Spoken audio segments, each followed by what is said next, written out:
In 1998, two Stanford students launched a website from a garage. Today, that website processes over 8.5 billion searches every single day.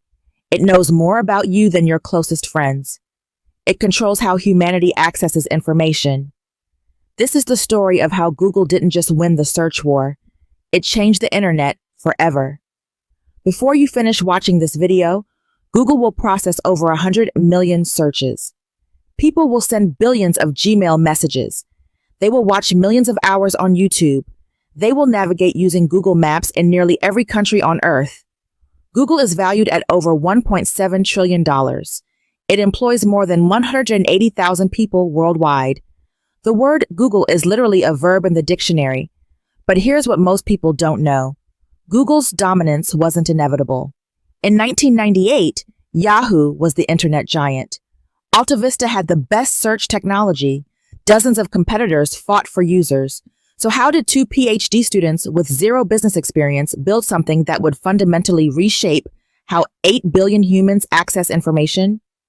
Today, we're breaking down the complete story, the innovation that started it all, the brilliant business model that made billions, and the controversial power Google now holds over our digital lives.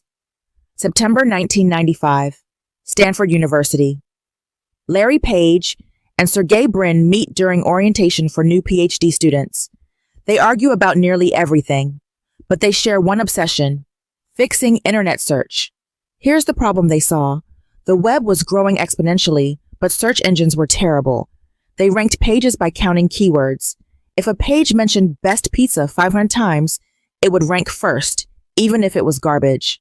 Website owners exploited this ruthlessly, creating spam sites stuffed with keywords that had nothing to do with actual content. Page and Brin approached the problem differently. Larry Page studied how academic papers gained credibility. The most important papers weren't the ones that mentioned a topic most often. They were the ones that other important papers cited. What if web pages worked the same way? They created an algorithm called PageRank. Instead of just counting keywords, it analyzed the entire link structure of the web.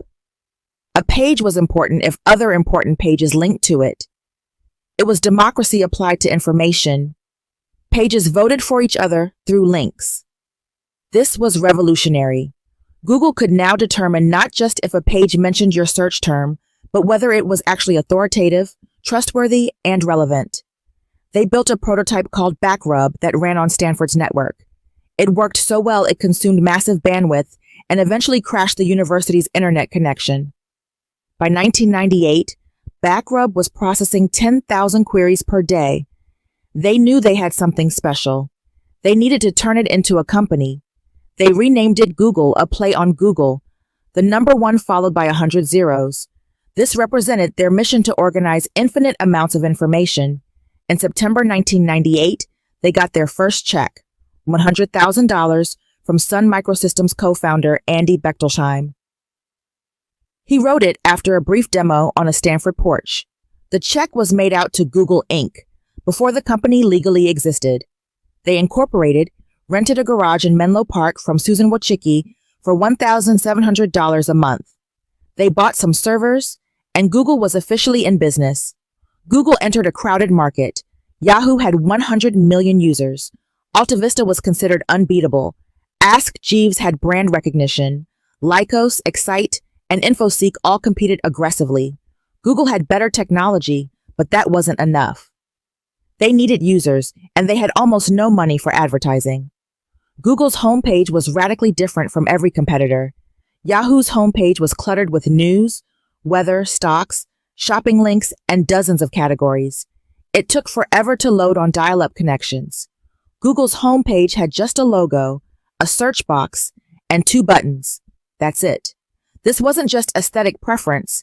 It was strategic brilliance. Google loaded instantly. You could search and get results in milliseconds, while competitors' pages were still loading. But speed meant nothing without accuracy. PageRank delivered results that were genuinely useful. Search for university, and you'd get Harvard, MIT, and Stanford at the top, not spam sites that mention university thousands of times. Search for Java, and Google understood whether you meant the programming language or the Indonesian island based on your other search terms. Users noticed immediately. Google searches actually answered their questions. Word spread virally through email and message boards. By 2000, Google was processing 100 million searches per day. But there was a problem. Google was burning through money with no revenue. Investors were getting nervous. How do you make money from free search without cluttering the interface with ads? In October 2000, they launched AdWords. It was genius in its simplicity. Advertisers bid on keywords. Ads appeared next to relevant search results. But here's the revolutionary part.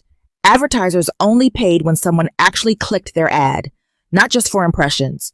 A plumber in Chicago could advertise specifically to people searching Emergency Plumber Chicago. The ad appeared exactly when someone needed that service. It was incredibly effective. Small businesses could afford it. Large corporations loved the targeting. And users didn't mind because ads were relevant to what they were searching for. By 2001, Google was profitable. By 2004, they generated $3 billion in revenue.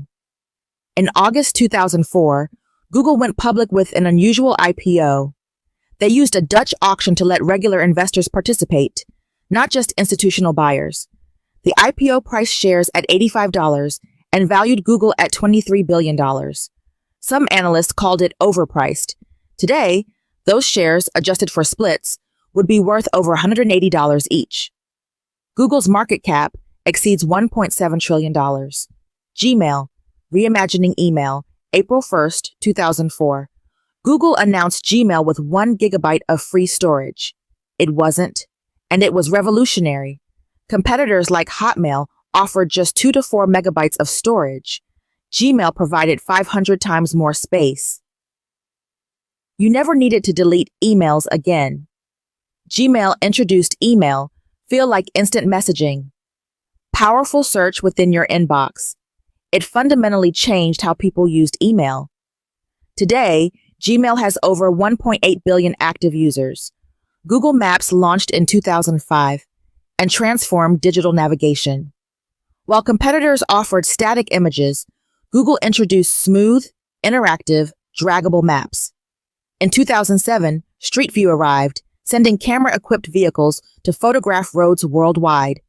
Critics called it invasive, but users loved it. Today, Google Maps has covered over 10 million miles across 100-plus countries, offers real-time traffic and navigation, serves 1+ billion users monthly. YouTube, October 2006. Google acquired YouTube for $1.65 billion. Critics called it wildly overpriced for a company that was hemorrhaging money and facing copyright lawsuits. It might be the best acquisition in tech history. YouTube now has over 2.5 billion monthly users. People watch over 1 billion hours of video daily. It's the second largest search engine after Google itself, and it generates over $30 billion in annual advertising revenue. Android. When Apple launched the iPhone in 2007, it threatened to make Google irrelevant in mobile. Google's response was Android. Google had acquired Android Inc. in 2005 for $50 million. They developed it into a free, open-source mobile operating system that phone manufacturers could use without licensing fees. The strategy worked spectacularly. Android now powers over 70% of the world's smartphones. It gave Google control over mobile search, apps, and advertising Chrome. In 2008, when Internet Explorer dominated with over 60% market share, Google launched Chrome. It was faster, simpler, and more secure. By 2012, Chrome became the world's most popular browser. Today, it commands over 65% global market share. This matters because the browser is the gateway to the Internet. Chrome's dominance gives Google enormous influence over web standards, user experience, and data collection. First, crawling. Googlebot continuously visits billions of web pages, following links to discover new content and check for updates. It processes text, images, videos, and analyzes how pages connect. Second, indexing. Google stores this information in a massive index across millions of servers and data centers worldwide. When you search, Google doesn't search the live internet. It searches this pre-built index, which is why results appear instantly. Third, ranking. When you query, Google's algorithm evaluates hundreds of factors simultaneously. Meaning, what are you actually looking for? Google uses natural language processing to understand context, synonyms, and search intent. If you search Python, does it know you mean the programming language, the snake, or the Monty Python comedy group? It figures this out based on your location, search history, and related terms. Relevance. Which pages match your query? Google analyzes content quality, how well pages answer questions, and whether information is current or outdated. Authority.